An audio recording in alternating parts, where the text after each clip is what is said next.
All right, so we're diving into something a little different this time. It's about those wildfires ripping through L.A. right now. You know, the ones making all the headlines. Right. Yeah. It's just devastating. Totally. And, it's got everyone talking about, are we prepared? Like, what can we do? All that. But there's this other angle to it. It's kind of spooky, actually. Oh, yeah. I know what you mean. Like Joe Rogan, The podcast. Yeah, him. He's been talking about this, like this exact thing happening for years, like way before these fires even started. You're kidding. Nope. We actually dug up a bunch of clips and articles about it. It's like he saw the future or something. Obviously, he's not psychic, but still. It's pretty wild. Yeah. I can see why you picked this for the deep dive. So for anyone who might not know Joe Rogan, Yeah. He's got this super popular podcast. He interviews everyone, like scientists, comedians, you name it. But he's also super vocal about, like, risks and stuff. And he kept bringing up this idea of a massive LA wildfire, like over and over again. Well, I mean, the guy lives in L.A., right? Yeah, exactly. But he wasn't just like vaguely mentioning it either. Like in one of these clips, he says, let me see if I can find it. Oh, yeah, here it is.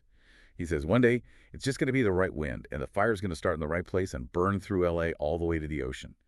There's not a effing thing we can do about it. Wow. That's pretty direct. I know, right? And like, think about it. Those fires right now, they're heading straight for the coast. Plus, he even talks about how he's had to evacuate like 3 times from his homes in L.A. because of fires. Yeah. And 2 of his houses actually burned down. Oh, wow. That's awful. It is. And you can just hear it in his voice. Like this isn't just some abstract theory to him. He's lived through this. Yeah. I mean, I guess that would make anyone take it seriously. But I wonder why more people didn't listen to him, I mean, he's a comedian. Right. And he has a lot of wild stuff on his show, too. Aliens and Bigfoot and all that. But he also brings on a lot of really smart people to talk about this stuff, too, like climate scientists and like experts on disasters and things. I guess people just sort of put him in a box, Comedian, entertainer, that's it. Totally. And it's weird, though, because he wasn't just making these predictions like on one episode or anything. He was talking about it for years. Mm-hmm. Like there's this one from 2018 with Derren Brown. Oh, I know him. The Mentalist. Yep, that's him.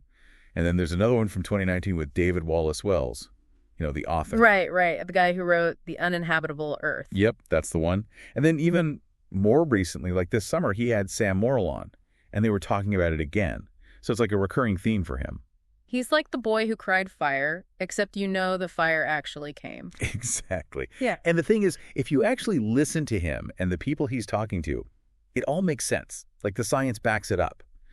Climate change is making everything hotter and drier, which means wildfires are more likely. Plus, you've got those Santa Ana winds, like they're basically giant fans blowing those fires right along. It's scary stuff. And they're saying these fires are going to get worse, like way worse. Yeah.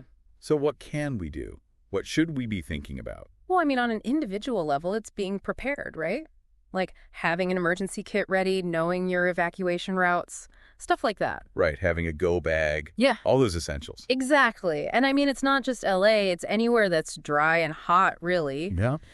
But it's also about those bigger things, like climate change. We can't just ignore that. So it's like both, right? Yeah. Individual preparedness and then pushing for change at a higher level. Exactly. We need both. But it's hard. People don't want to think about these things, It's like, it's too scary. Easier to just pretend it won't happen. Yeah. But that's where I think this whole Joe Rogan thing is so interesting. Yeah. Like he was his voice that people weren't really taking seriously, but he was saying something really important. And now it's like, well, he was right. So the question is, are there other Joe Rogans out there? People saying things that seem far-fetched, but maybe we should be paying attention to. That's a good question. And it's not just about wildfires either. It could be anything. Like the economy, pandemics, artificial intelligence. Who are the people out there that are seeing things we aren't? That's something to think about, right? Definitely. And maybe, just maybe, we should be a little more open to listening to those voices, even if they're not the ones we expect. Totally. And that's what this deep dive is all about, right? Making us think, making us question, making us a little bit more aware. Absolutely. And sometimes a little bit of discomfort is a good thing. It can push us to be more prepared, more resilient, and ultimately more safe. Well said. Well, folks, that's all we've got for today's deep dive. But we want to hear from you. Have you ever been right about something that no one else believed?